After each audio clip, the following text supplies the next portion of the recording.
تو یہ طریقہ سکھایا گیا ہے کہ جب دعا کرو تو یہ کہہ کر پکارو اللہ میاں کو کہ اے میرے پروردگار، اے ہمارے پروردگار، کیونکہ یہی صفت ہے باری تعالیٰ کی ربوبیت کی، پرورش کرنے والا، تو اس کا واسطہ دے کر دعا مانگی جا رہی ہے۔ جب کسی سے خطاب کیا جاتا ہے تو اس کا ایک طریقہ تو یہ ہوتا ہے کہ اس کا نام لیا جائے، اے فلان، اور ایک طریقہ یہ ہوتا ہے کہ اس سے میرا جو رشتہ ہے اس رشتے کا حوالہ دے کر مانگا جائے۔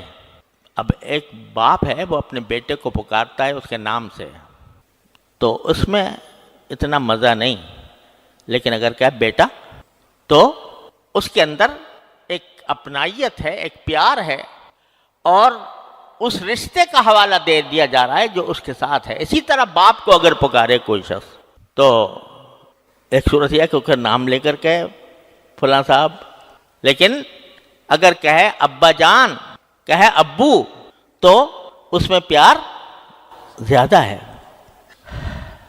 مجھے یاد آیا حضرت شیخ الاسلام علامہ شبیر احمد صاحب عثمانی رحمۃ اللہ علیہ، ہم بچے تھے تو وہ ہمارے گھر تشریف لایا کرتے تھے، اور ہماری جو دادی تھیں ان کو وہ ممانی کہتے تھے، یعنی وہ رشتے کی کوئی ممانی ان کی بنتی تھی، تو وہ حضرت علامہ کو بیٹا کہہ کر خطاب کرتی تھی۔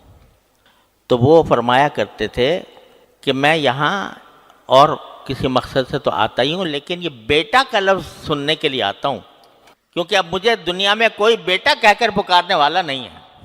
تو وہ کیونکہ اس میں جو اپنائیت ہے، اس میں جو لطف ہے، وہ شاید ان کو شیخ الاسلام کہا جاتا تھا، علامہ کہا جاتا تھا، اس میں ان کو اتنا مزہ نہ آتا ہو جتنا بیٹا کے لفظ سے مزہ آتا ہو۔ تو جو رشتہ ہوتا ہے مخاطب سے، اس رشتے کے حوالے سے اگر خطاب کیا جائے تو اس میں اپنائیت ہے۔ تو اللہ تعالیٰ نے ہمیں فرمایا کہ جب تم مجھ سے کچھ مانگو تو اس رشتے کا حوالہ دے کر مانگو جو میرا تمہارے ساتھ ہے۔ وہ رشتہ کیا ہے؟ کہ میں رب ہوں تمہارا، میں تمہارا پروردگار ہوں، میں تمہیں پالنے پوسنے والا ہوں۔ ربنا کہہ کر پکارو۔